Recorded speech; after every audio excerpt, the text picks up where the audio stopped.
Dans le judaïsme, un homme accède à la majorité religieuse à l'âge de 13 ans et une femme à l'âge de 12 ans. Quels sont les rites qui accompagnent ce passage à la majorité religieuse? Pour en parler, nous recevons aujourd'hui Madame Rosine Cohen.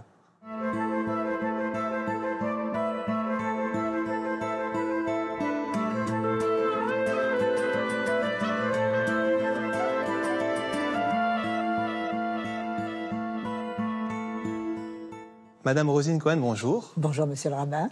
Vous avez été longtemps enseignante à l'école Maïmonide, une grande école juive de Boulogne. Vous êtes enseignante en hébreu, en histoire du peuple juif, en pensée juive. Vous enseignez également à la maison d'études au féminin, dirigée par Madame Joëlle Bernem, que nous avons reçue pour une émission ici même. Alors, nous allons aujourd'hui aborder un sujet avec vous qui est le sujet de l'accession à la majorité religieuse pour les garçons et les filles. Aujourd'hui, il y a tellement de festivités qui entourent cet événement qu'on a un petit peu tendance à confondre ce qu'on appelle la bar mitzvah ou la bat mitzvah avec la cérémonie publique formelle qui est organisée à cette occasion. Vous avez raison. Aujourd'hui, bar et bat mitzvah évoquent une cérémonie et une fête, à la fois familiale et communautaire. Pour nous, dans la tradition, c'était plutôt un âge de notre vie, et plus particulièrement dans celui de l'adolescent ou de l'adolescente qui commence une période nouvelle pour entrer dans l'âge adulte. À quel âge? Alors, le judaïsme réfléchit depuis toujours à organiser le temps de la vie. Dans le Talmud, on parlait de 12 ans à propos d'une jeune fille, de 13 ans à propos des garçons, mais pas de la façon faite, bat mitzvah et bar mitzvah, mais plutôt de responsabilité à acquérir. Alors, la traduction, la première traduction des mots bar et bat mitzvah, il serait intéressant de remarquer, en français, on dit mitzvah, commandement. C'est à la fois un ordre et un lien à établir avec Dieu, avec soi-même, avec les autres. Tandis que bar voudrait dire fils, et c'est un mot araméen. Tandis que bat voudrait dire fille, et ce serait un mot en hébreu. Si on traduit bar mitzvah, ça donne fils du commandement, et bat mitzvah, fille du commandement. La question serait, quel commandement? En France, on est majeur religieux à 18 ans. Qu'est-ce qui fait qu'on a retenu finalement 13 ans pour un garçon et 12 ans pour une fille? C'est un problème de puberté? Certainement que nos rabbins connaissaient la vie intime d'une personne. Un enfant sent en lui-même cette transformation. Un garçon d'une certaine façon, une fille d'une autre façon. Et il s'inquiète pour savoir comment il sera quand il sera plus grand. Et c'est cette réflexion sur lui-même qui définit d'une certaine façon à la fois un regard sur son physique et les rabbins ont ajouté un regard sur la dimension morale. En fait, c'est le midrash parce que finalement, ce qu'il faut savoir, c'est qu'il n'y a pas de trace écrite, de texte écrit clair qui dit qu'on devient majeur religieux à 13 ans ou 12 ans. C'est ce qu'on appelle la tradition orale, en fait, essentiellement. La loi orale a défini l'âge de la bar mitzvah et de ce qu'on appelle nous maintenant la bat mitzvah. Rashi dit joliment que c'était une tradition que nous avions depuis le Sinaï. Je crois que cet âge n'est pas mal choisi, d'une certaine façon. Dans nos contrées, 12 et 13 ans représentent effectivement le début de l'adolescence. Très concrètement, comment est-ce qu'on marque cette entrée dans l'âge adulte pour un garçon? Mettre ses téphilines était une mitzvah qui était accomplie. Mettre le talit était certainement une mitzvah accomplie. Le talit, châle de prière. Téphilines, on traduit par phylactère. Lire la prière, c'était aussi certainement une mitzvah accomplie. Mais peut-être que c'était naturellement dans le cadre de la vie de tous les jours, dans la relation directe, un père, un fils. Baruch. Baruch, ata Adonai, Eloheinu melech haolam, asher kideshanu benizvota vetzivanu, ligate etzisit. Baruch ata Adonai, Eloheinu melech haolam, asher kideshanu benizvota vetzivanu, leaniach tefilin. La préparation de l'enfant, idéalement, c'est ce qui est le plus important. Une préparation qui commence dès son jeune âge pour que la bar mitzvah et la bat mitzvah ne soient pas un aboutissement, mais un véritable passage fêté qui permet d'accéder à cette nouvelle phase où il est officiellement accueilli dans la communauté. C'est-à-dire que pour qu'il prenne pleine conscience des responsabilités qui l'attendent lorsqu'il deviendra, elle deviendra majeur sur le plan religieux, il y a toute une préparation qui est peut-être aussi importante, si ce n'est plus importante, que la cérémonie elle-même, en fait. C'est ce que vous nous dites. En tant qu'enseignante, naturellement, je me rends compte à quel point la connaissance est importante. Lorsqu'un enfant regarde les téphilines, il faut qu'il imagine les parchemins qui sont à l'intérieur des boîtes. Lorsqu'il regarde le talit, il faut qu'il comprenne qu'il y a un signe. Les nœuds des tzitzit correspondent à quelque chose. C'est donc le sens de la mitzvah, des mitzvot, il est important de découvrir. Idéalement, c'est vrai, on voudrait que l'enfant commence à étudier dès l'âge de 3 ans. Mais bon, nous sommes contents lorsque nous accueillons tout enfant à la synagogue, parce que souvent, la bar mitzvah, dans ces cas-là, s'il n'a pas été vraiment préparé, peut être le point de départ d'une nouvelle expérience. Il découvre le monde de l'étude, il peut s'y intéresser. On a plus de chances qu'il continue de s'y intéresser si on l'a préparé avant, en fait. C'est ça qui est important. On a bien plus de chances si l'acte de la bar mitzvah, le jour de sa bar mitzvah, il est préparé, il est conscient, il comprend. Mais dans les temps modernes, nous avons une expérience toute nouvelle qui est de personnes qui vivaient dans des contrées où ils ne pouvaient pas faire leur bar mitzvah. Il est très émouvant de voir des personnes adultes, des grands-pères en Israël, vouloir mettre pour la première fois les téphilines aux côtés de leurs petits-fils. J'ai eu ici des personnes cachées pendant la guerre qui n'ont pas pu célébrer leur bar mitzvah, justement. C'est beau. Et qui l'ont célébré à l'âge, des fois presque 90 ans récemment, je me rappelle, c'était très beau. Entouré des enfants, petits-enfants et arrière-petits-enfants.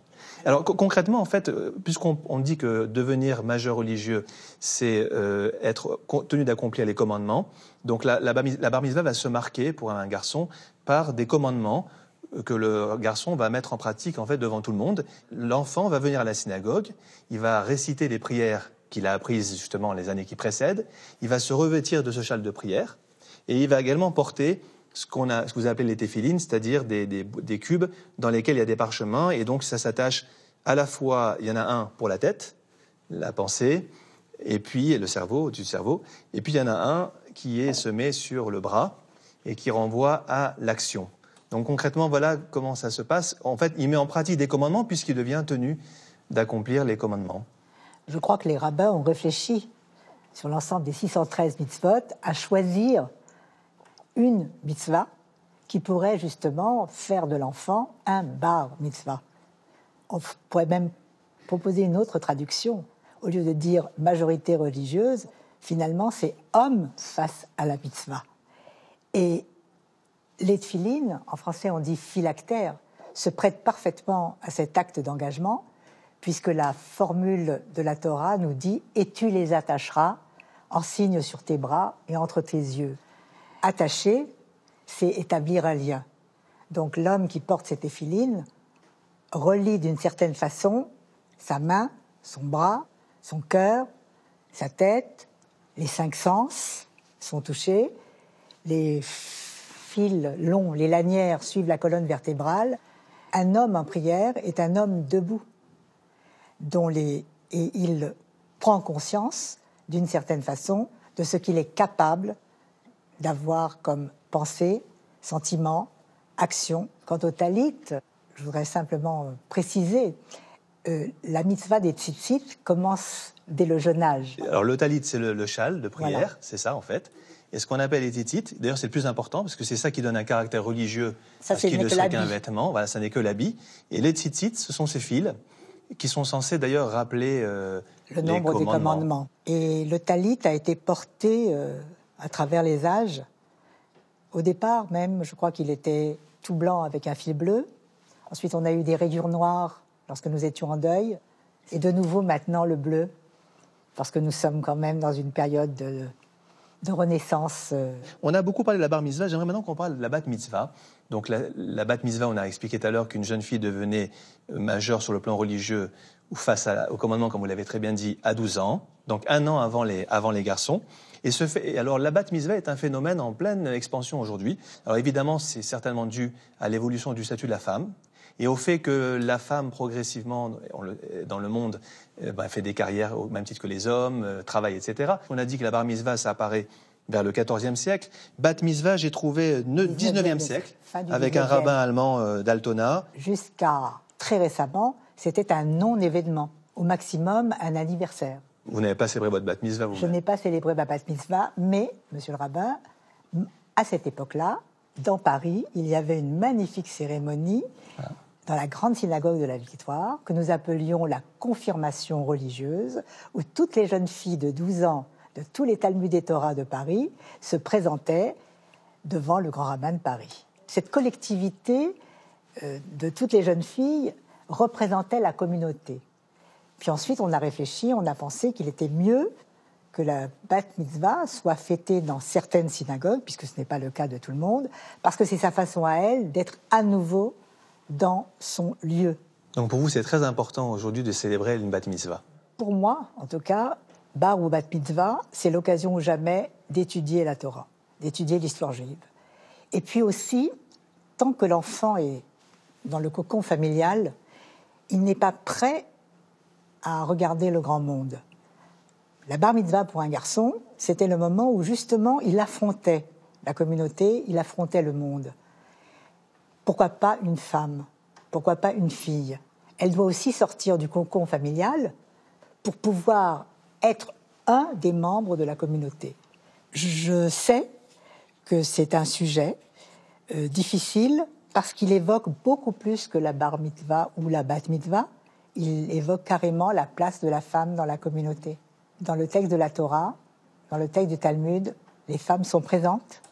La connaissance de la Torah, de l'histoire des femmes, de l'histoire des hommes qui ont formé notre identité est aussi important pour les garçons comme pour les filles. Bien sûr. Et si vous me permettez, juste pour aller dans votre sens, il y a une autorité rabbinique qui s'appelait le rabbin Yechiel Jacob Weinberg. Il est très important à citer aujourd'hui parce que le rabbin Weinberg fait partie de ceux qui sont les plus fervents partisans de la bat mitzvah.